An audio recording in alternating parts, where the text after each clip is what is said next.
Hello and Fakhar रागली to all of you.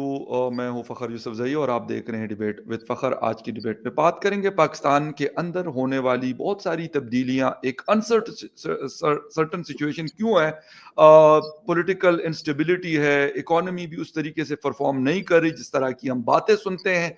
हो क्या रहा है अभी, अब एक दो दिन पहले डीजी आईएसपीआर जनरल अहमद शरीफ ने एक बहुत बड़ी प्रेस कॉन्फ्रेंस भी की थी और काफी टारगेट किया था पाकिस्तान तहरीक इंसाफ के चेयरमैन इमरान खान साहब को जो जेल में है। हो क्या रहा है इस पे आज बात करेंगे और बात करने के लिए हमारे साथ मौजूद है senior journalist and analyst Syed Munir Ahmed साहब, जो executive director DV com Pakistan है। मुनीर साहब, thank you very much for joining my show. बहुत शुक्रिया फखर। मुनीर साहब, सिंपली आपसे ये पूछूंगा, हम इस पे पहले भी बात कर चुके हैं, लेकिन एक ये अनसर्टनिटी क्यों नहीं खत्म हो रही है? क्योंकि वो ऑर्डर, सीडीएफ के ऑर्डर्स भी हो गए, नोटिफिकेशन हो गया, उन्होंने अपनी एक बहुत बड़ी तकरीब भी कर दी जीएचक्यू रावलपिंडी में, फिर इमरान खान साहब के खिलाफ एक इतनी बड़ी प्रेस कॉन्फ्रेंस। क्या आपको लगता है कि हमारे इदारों को या उनके लोगों को बात करते हुए, जो कहते हैं कि हमारा सियासत से कोई ताल्लुक नहीं है, फला नहीं है, फला नहीं है, वो आकर पॉलिटिकल लोगों के ऊपर बात कर रहे होते हैं? अच्छा, पहली बात तो ये है कि जो लोग ये कहते हैं हमारा सियासत से कोई ताल्लुक नहीं, उन्हीं का सबसे ज्यादा ताल्लुक सियासत के साथ होता है। और ये सिर्फ पाकिस्तान की सूरत हाल नहीं है, पूरी दुनिया में है। लेकिन अनफॉर्चुनेटली जो पहले ढके छुपे अंदाज के अंदर बातें हुआ करती थी और बड़े कैमोफ्लाज्ड तरीके से हुआ करती थी, अब वो बिल्कुल ओपन हो गया हुआ है। अब जो स्टैब्लिशमेंट की और जो पॉलिटिकल एलिमेंट्स की कन्फ्रंट्रेशन पहले और तरह से होती थी, लेकिन पिछले हमने 10-12 साल के अंदर देखा है कि उसका जो ट्रेंड है या उसका जो बिहेवियर है वो बहुत ज्यादा बदल चुका है। और खासतौर पर पीटीआई का जब से ये 9 मई वाला वाकया हुआ है ना, उसके बाद से कन्फ्रंट्रेशन जो है, आपने देखा होगा कि अगर आप ये मैं मिसाल इस तरह से देना चाहूंगा कि अगर आप ये देखें कि तारीख के अंदर जब कोई बगावत होती है तो उसके बाद की क्या सूरत हाल होती है। बगावत कह लें या जब आप रिवॉल्ट करते हैं या इस तरह की कोई भी इंसिडेंट्स होते हैं, क्योंकि 9 मई का वाकया जो है वो that was clearly A hardcore conflict, जिसके अंदर एक सियासी जमात ने लोगों को एंगेज किया। वजूहात कुछ भी हो सकती हैं, हम वजूहात की इस वक्त बात नहीं कर रहे, हम सिर्फ ये कह रहे हैं कि जो एक्ट हुआ था वो इस तरह का एक्ट जो है, आपने अगर काफी पीछे चले जाएं, जब हम स्टूडेंट लाइफ में जनरल मुशर्रफ, जनरल जियाउल हक के जमाने में स्टूडेंट्स का, जब स्टूडेंट यूनियन के ऊपर बैन लगा तब बहुत ज्यादा कॉन्फ्लिक्ट पैदा हुआ। उससे पहले जब भुट्टो को फांसी लगाया गया या उनको अदालती कत्ल किया गया तो उस वक्त भी बहुत ज्यादा कॉन्फ्लिक्ट। वहां पे आप ये देखें कि जो जनरल जियाउल हक के जमाने में कन्फ्रंट्रेशन का जो एक स्टाइल जो डेवलप हुआ है वो ग्रेजुअली हमें मैच्योर होता हुआ नजर आता है।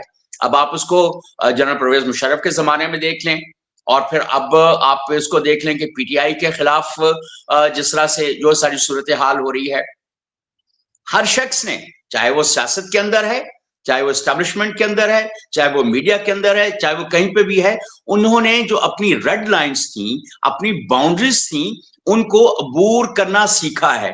दानिस्ता सीखा है, किसी वजूहात की बिना पे सीखा है, लेकिन they often cross their boundaries. तो अब वहां पे जब हर इदारा, हर शख्स अपनी बाउंड्रीज क्रॉस करना शुरू कर देगा तो तब मसाइल पैदा होंगे। हम इसको जाती सतह पे भी दे सकते हैं ना फखर, कि आपकी एक बाउंड्री लाइन है, अगर मैं क्रॉस करूंगा तो आपको बुरा लगेगा, आप उसके ऊपर ऑफेंड होंगे, आप उसके ऊपर अपने आप को डिफेंड करने के लिए मेरे खिलाफ कुछ भी कर सकते हैं। तो अब ऐसी जब सूरत हाल है तो इसने तो क्योस तो पैदा करना है।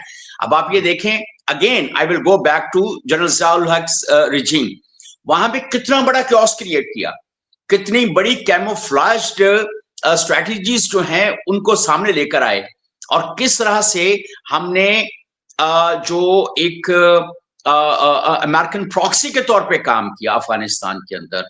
लेकिन कैमोफ्लेज क्या था? जहाद। जहाद के नाम के ऊपर जो कुछ हमने किया और इस्लाम के नाम पर जो कुछ हमने किया, उसका एक एक्सट्रीम आया। एक्सट्रीम आने के बाद क्या हुआ कि जहाज के अंदर जो आमों की पेटियां थी वो फट गई। You understand? फिर आप मुशर्रफ के जमाने में आ जाएं। मुशर्रफ की जब एब्सोल्यूट अथॉरिटी आ गई, जब उसने अपनी पावर्स को उस सतह के ऊपर ले गया, तो आखिर में क्या हुआ? जब उसकी वर्दी उतरी तो फिर उसके साथ क्या सारी सूरत है, किस तरह से उसकी वर्दी उतरवाई गई। और अब उसके बाद जो जनरल फैज और फिर जनरल बाजवा और फिर अब जो आप ये असल में लोग समझते नहीं है कि जब आप कहीं पे एब्सोल्यूट पावर में चले जाते हैं, जैसे एक पहाड़ की चोटी है, जब आप उसके ऊपर पहुंच जाएंगे तो उसके बाद क्या है?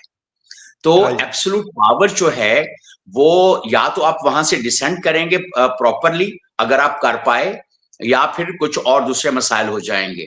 पावर कॉरिडोर्स के अंदर हमेशा से ये हुआ है कि जब आपने बहुत ज्यादा अपने पावर को एक्सरसाइज किया है, जो दुनिया बताती है, तारीख बताती है, आप दुनिया के किसी भी एब्सोल्यूट पावर वाले शख्स की तरफ चले जाएं, उसकी हिस्ट्री उठा के देखें तो एंड ठीक नहीं हुआ उसका।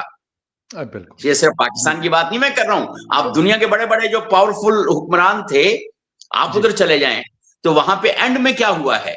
बहुत सारा कियोस क्रिएट होने के बाद फिर बहुत मतलब बुरा हुआ है। हमें लोगों को इतना दीवार के साथ नहीं लगाना चाहिए, उनको दीवार के अंदर धंसा नहीं देना चाहिए कि लोग बहुत ज्यादा न्यूटन का तीसरा लॉ ना चलना शुरू हो जाए, हरकत और क्या कहते हैं कि एक्शन का reaction, action and reaction are equal. Exactly. अच्छा सर, मुझे ये बताइएगा कि मतलब इस तरह की जो कहा जा रहा होता है जी फलां जहनी मरीज है, सर जो फ्रस्ट्रेशन थी उनकी तो हमें नहीं पता, वो तो चले वो शख्स जेल में है, उनसे मुलाकातें बंद की हुई हैं, उनकी पार्टी के ऊपर क्रैकडाउन किया गया और उसके 3 साल के बाद भी यही रोना धोना अगर चल रहा है, तो इसका मैं क्या मतलब लूं कि फ्रस्ट्रेशन कहाँ पर है? मुझे तो इधर ज्यादा पिंडी में नजर आ रही है बजाय दूसरी साइड के। नहीं, आपकी बात बिल्कुल सही है। मैं यही कह रहा हूं ना कि ये जिस तरह का क्योस क्रिएट किया जा रहा है या हो रहा है किसी वजह से, जैसे अभी इस तरह के अल्फाज मैं इस तरह की प्रेस कॉन्फ्रेंसेस देखते हुए स्टूडेंट लाइफ से हम देख रहे हैं, और हमें थोड़ा थोड़ा जब जनरल ज़ियाउल हक, जनरल मुशर्रफ, आपने देखा होगा कि कैसे वहां पर, लेकिन इस तरह की गुफ्तगू जो है वो शायद हम पहली बार देख रहे हैं। बिल्कुल। और शायद हमें ये इस तरह से हमें सुनने को नहीं मिलनी चाहिए गुफ्तगू। जो स्ट्रेटेजिक इंस्टीट्यूशंस होते हैं वो स्ट्रेटेजिकली काम करते हैं, वो गली मोहल्लों के सियासतदानों की तरह काम नहीं करते हैं। जी बिल्कुल। जो उससे जो स्ट्रेटेजिक इंस्टीट्यूशंस होते हैं उनका अपना वकार भी मजरू होता है। आप ये देखें, आप अगर कोई बात करेंगे जो डाउन दी यानी बिलो द बेल्ट होगी, तो आप सिर्फ दूसरे को जलील नहीं करेंगे, बल्कि एंड ऑफ द डे क्या होगा फखर, कि लोग आपके बारे में भी उसी तरह की बात कर रहे होंगे, यार इसने ऐसे बात कैसे की। तो हमें बात करते हुए भी मोहतात होना चाहिए। अब आपने 3 साल उनको रखा है, फाइन, आप इसको पॉलिटिकली डील करें या जो अदालती जो तरीकाकार है उसके मुताबिक चलें। अगर एक पर्सनल कन्फ्रंट्रेशन चलेगी तो इदारों के दरमियान में या इदारों की और सियासतदानों के दरमियान में पर्सनल कन्फ्रंट्रेशन जो है उसकी कोई जगह हमें उस तरह से नजर नहीं आती और ना होनी चाहिए मेरे ख्याल में। और इसको मेरा ख्याल है कि कर्टेल करना चाहिए और इनको स्ट्रेटेजिकली इस चीज को देखा जाना चाहिए। और जो एक बहुत ज्यादा जो अहम बात है, आपने पीटीआई को तो देखा होगा कि वो अपनी नैरेटिव बिल्डिंग में बहुत माहिर है, लेकिन अनफॉर्चुनेटली ना हमारी सरकार जो इस वक्त है और या हमारे जो दूसरे सियासी हुक्मरान हैं और ना हमारे इदारे उस तरह का नैरेटिव बिल्ड नहीं कर पा रहे जो उनको बिल्ड करना चाहिए, जिसकी वजह से आके उनको इस तरह के जुमले बोलने पड़ रहे हैं। वरना ये उनका वकार नहीं है, उनका मकाम नहीं है कि वो इस तरह की गुफ्तगू करें। ये दूसरे लोग होने चाहिए जो बहुत तरीके के साथ इनके नैरेटिव को प्रोपेगेट करें। और मैं हैरान हूं कि किस तरह के मसाहिबीन हैं हुक्मरानों के, चाहे वो आप ये देख लें पंजाब के अंदर या सिंध के अंदर या मुख्तलिफ जगहों के ऊपर, इवन आप वफाक में देख लें, उनके जो जी, मुसाहिबीन हैं, जो उनके स्पोक्स पर्सन्स हैं, उनका बॉडी जेस्चर देखें, उनकी आप लॉजिकल जो गुफ्तगू है, मैं तो नहीं समझता कि उनको लॉजिकल, बहुत ज्यादा लॉजिकल गुफ्तगू करते हैं। तो हालांकि होना क्या चाहिए कि अब दुनिया में जब इस तरह के कॉन्फ्लिक्ट्स होते हैं, तो वो लोग जो प्रोफेशनल्स हैं, उनको अपना इंगेज करके बहुत सोब्राइटी के साथ इसको हैंडल करते हैं और इसको आगे लेके जाते हैं। कितना बड़ा भी कॉन्फ्लिक्ट हो फखर जी, साहब, जी। वो हमेशा एक सोब्राइटी के साथ, स्ट्रेटेजिकली और बहुत डिप्लोमेटिकली हैंडल होता है। इस तरह से नहीं हल होता। अब आप ये देखें एब्सोल्यूट कि इसराइल, अमेरिका और ईरान के किस तरह के ताल्लुकात चल रहे हैं, लेकिन ईरान किस तरह से डिप्लोमेटिकली इस चीज को आगे लेके चलता है। हमारे यहाँ इंटरनल कॉन्फ्लिक्ट्स को जो है वो बहुत ज्यादा पर्सनलाइज कर दिया गया है, यूं लगता एब्सोल्यूट है right sir. Personal vendetta yes, है। तो एग्ज़ैक्टली। अब अगर आपका पर्सनल वेंडेटा भी है, तो it should not look like personal vendetta, it should be like के समथिंग एल्स। उसको डील सर करने का, इसको हैंडल करने का तरीका और होना चाहिए। सर मुझे एक बात बताइएगा कि मतलब आज की डॉन की एक स्टोरी आई कि जो मल्टीनेशनल कंपनीज़ हैं, उन्होंने क्या बातें की कि भई पाकिस्तान में कुछ सिस्टम नहीं है जिसकी वजह से हम अपना बिज़नेस वाइंड अप करें। और सर ये आम कंपनीज़ नहीं है। ये वो कंपनीज़ हैं जो दुनिया के 100 या 100 से ऊपर कंट्रीज़ में ऑपरेट कर रही हैं। और इतनी बड़ी मार्केट को छोड़ना 240 मिलियन बहुत बड़ी चटी बड़ी पॉपुलेशन है हमारी दुनिया के अंदर। सर इसके साथ-साथ दूसरी चीज़ कहते हैं कि जो हमारी इकोनॉमी है, जो मई 2025 से पहले वाली पोजीशन पे डिक्लाइन होके वापस आई है, जो थोड़ा-सा एक बूम देने की कोशिश की गई थी, कोई वो जो जंग-वंग हमारी इंडिया से हुई थी बिनयान अल-मरसूस। तो सर उसके बाद क्यों 4 महीने के बाद हमारी उस टायर में से हवा निकल गई? उस चीज़ों के ऊपर क्यों नहीं बात होती? मेरा मीडिया क्यों नहीं बात करता कि एक आम शख्स आज जो एक मुश्किल ज़िंदगी गुज़ार रहा है, उसके हवाले से बात नहीं हो रही। सारा मीडिया 3-3 घंटे की प्रेस कॉन्फ्रेंसेस दिखा रहा है। यार, आपने 3-4 बड़ी बातें कर दी हैं और ये बहुत सैर हासिल गुफ्तगू चाहिए इसके ऊपर।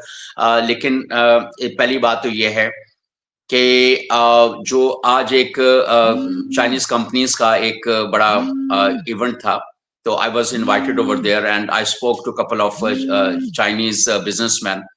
वो उनका ये था कि जो सोचकर हम पाकिस्तान में आए थे वो हुआ नहीं।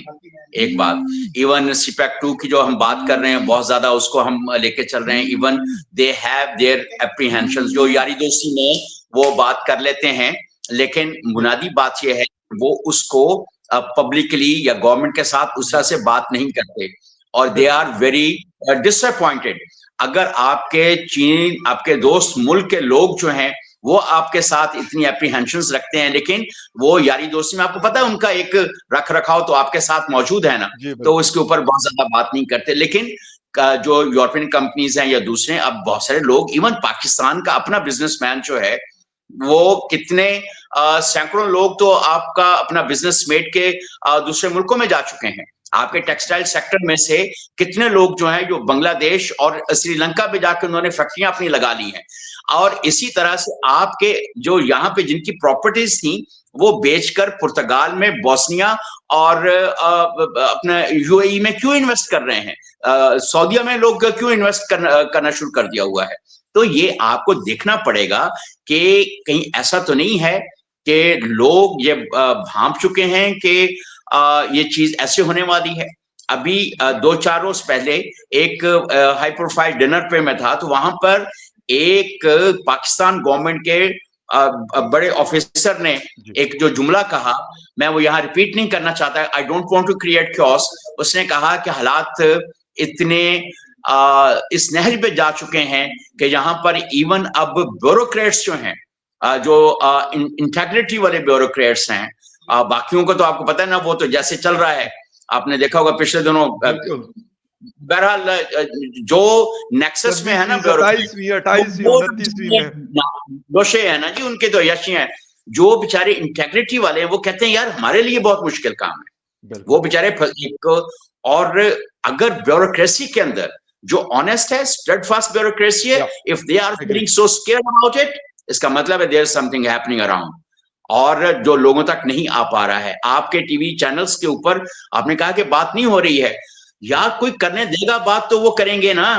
आपका जो पब्लिक मीडिया है, आपके पब्लिक मीडिया के ऊपर इस तरह की बातें जो तो कोई भी नहीं कर रहा है ना। मसला ये है, बिल्कुल सर। आप क्या वो इतने आजाद हैं कि वो इस तरह की कोई बातें कर सकते हैं? लेकिन एक चीज है, बातें हम करें या ना करें, लेकिन जो एक रैशनल है ना, रैशनल शैल प्रिवेल, विजडम शैल प्रिवेल। एक दूसरे के साथ अफामो तफहीम के साथ चलेंगे ना। अगर समटाइम्स फर्ज करें 9 मई का वाकया हो गया या थ्रेट्स आ गई या चीजें आ गई, अब पीटीआई वालों को भी ये देख लेना चाहिए, सोच लेना चाहिए, समझ लेना चाहिए कि आप इदारों के साथ कॉन्फ्लिक्ट में इस तरह से नहीं जा सकते। और उनको भी अभी तक ये बात समझ में नहीं आ रही। और आपके जो नए सीएम आए हैं केपी के अंदर, सर वो जिस तरह इदारे की ना कहें ना, गुफ्तगू, इदारा कहें। बाकी पाकिस्तान के अंदर 200 पब्लिक सेक्टर के बड़े बड़े इदारे हैं जो पाकिस्तान को बिलियन ऑफ डॉलर्स प्रॉफिट करके दे रहे होते हैं। ओजीडीसीएल है, पाकिस्तान हाँ, स्टेट ऑयल है, बहुत सारे। सर वो तो ना कहना, एक इदारा कहे जो समझता है कि भाई हम सब कुछ हैं, हम उनकी बात हाँ, करें। नहीं वो बाकी भी, तो मैं आपको किसको फ्रैंकली मसला बताऊं, है? वो भी देखें, एक चीज है, पावर होने का मतलब ये हरगिज नहीं होता कि आप सब कुछ हैं। पावर के साथ अगर आपकी विजडम रैशनल प्रिवेल करता है, तो तब, और अगर आप अपनी पावर को रैशनली इस्तेमाल करते हैं, स्ट्रैटेजिकली इस्तेमाल करते हैं, तो आपका वकार बनता है, आपकी इज्जत बनती है। अगर आप उसको इस तरह की निटी ग्रिटी के अंदर चले जाएंगे, और तो मेरा ख्याल है कि शायद आपका वकार वहां पे नहीं रहता। और शायद आज की तारीख में जो इदारा, जिस इदारे की आप बात कर रहे हैं, प्रेस कॉन्फ्रेंस करने वाला इदारा, उसका वकार बहुत ज्यादा मजरू हुआ है, और इनको अपने जो ऑनर मेंटेनेंस जो है उसको करने के लिए कुछ इकदाम ऐसे करने पड़ेंगे ताकि इनका वकार ज्यादा बेहतर हो। अब दूसरी तरफ, नो डाउट, मैं एक चीज समझता हूँ, मुमकिन है कि आप इससे एग्री ना करें, लेकिन पीटीआई और इमरान खान का जो एक एंटी स्टेट जो नैरेटिव रहा है ना, उसने काफी खराब किया है।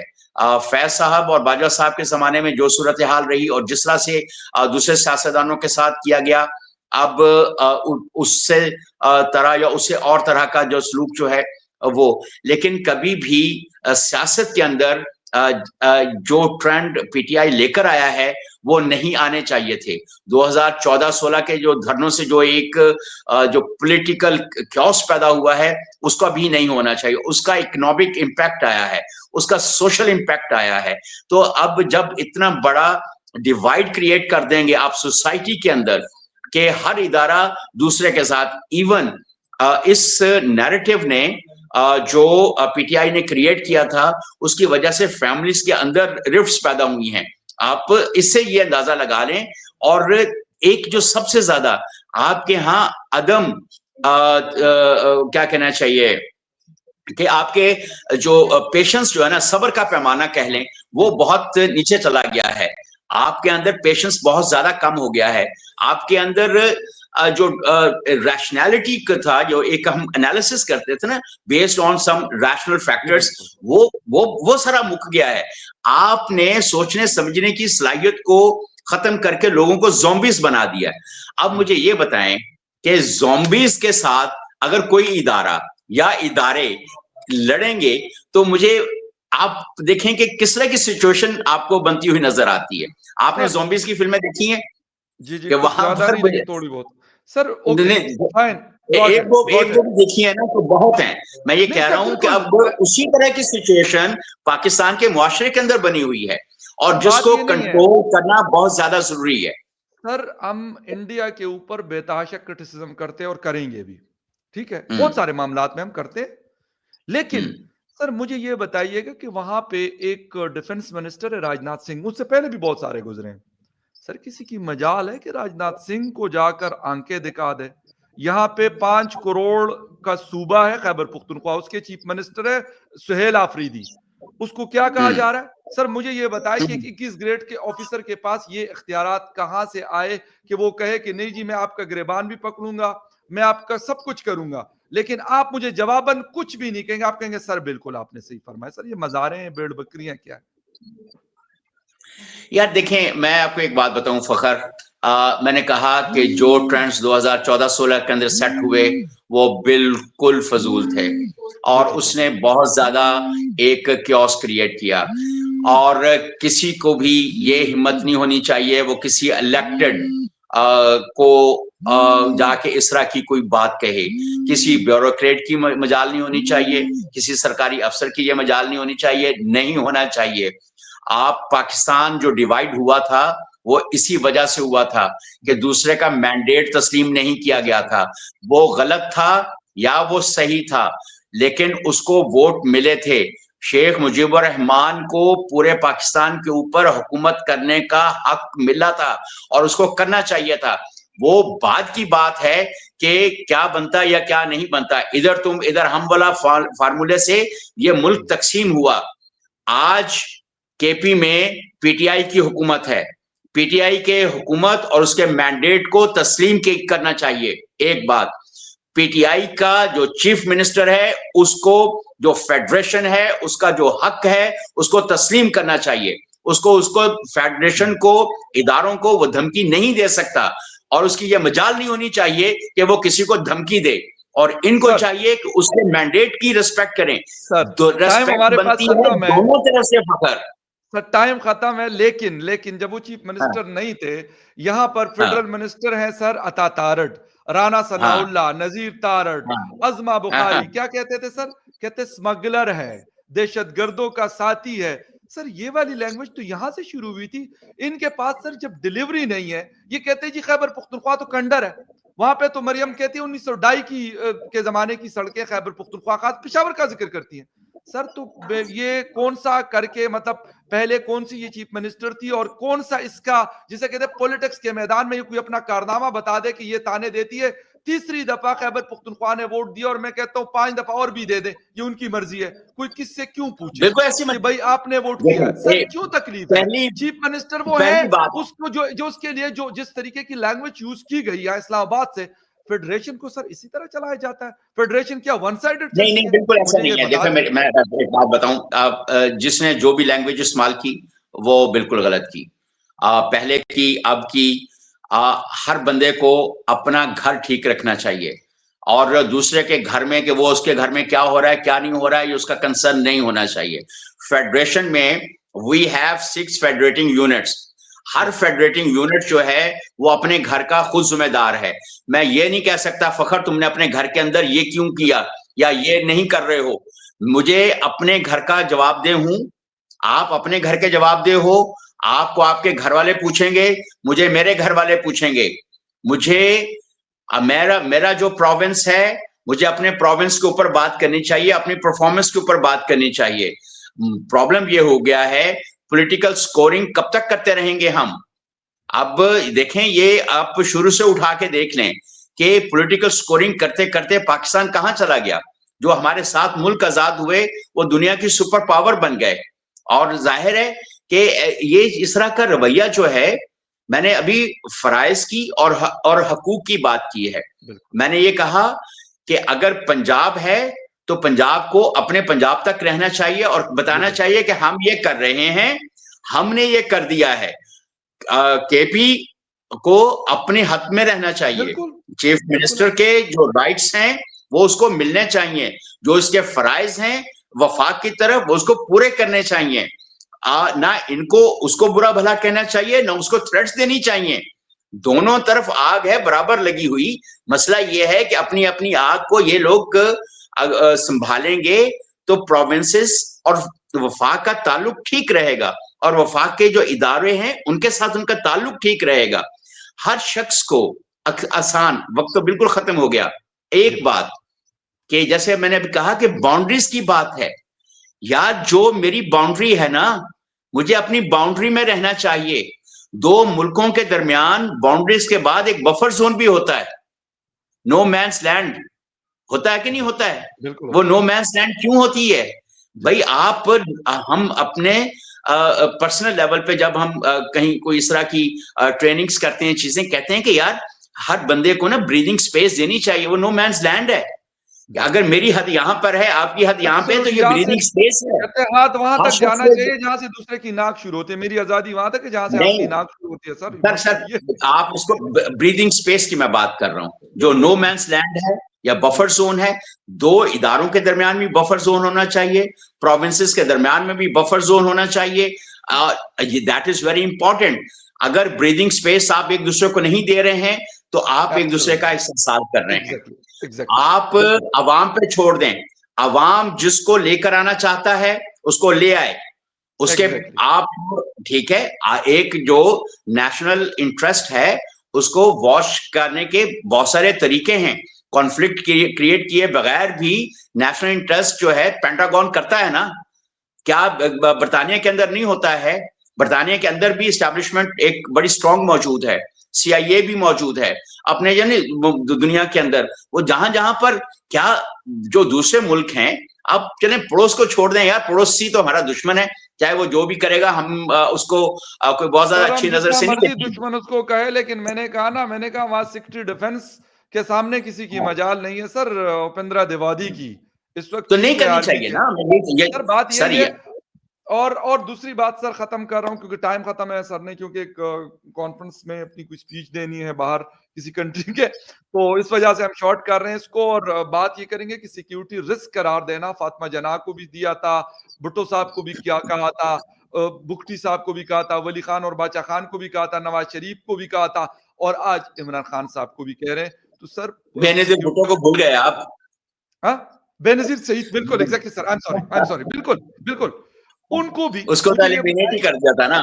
एग्जैक्टली तो ये सारी चीजें, मतलब अजीब किस्म की स्टोरी है कि मतलब इनका कैरेक्टर नहीं चेंज होता, ये कांस्टेंट है, और दूसरे जो है वो बदलते रहते हैं। वो सिक्योरिटी रिस्क है मेरे ख्याल में। इसके ऊपर थोड़ी सी बहुत सारी बात हो सकती है, लेकिन क्योंकि एंड करेंगे, सर ने भी जाना है और शो का टाइम भी हमारे पास खत्म हो गया। Sir thank you very much आपके टाइम का, and viewers thank you very much for watching debate with Fakhar Yousafzai. किसी और डिबेट में फिर मिलेंगे, तब तक के लिए टेक केयर।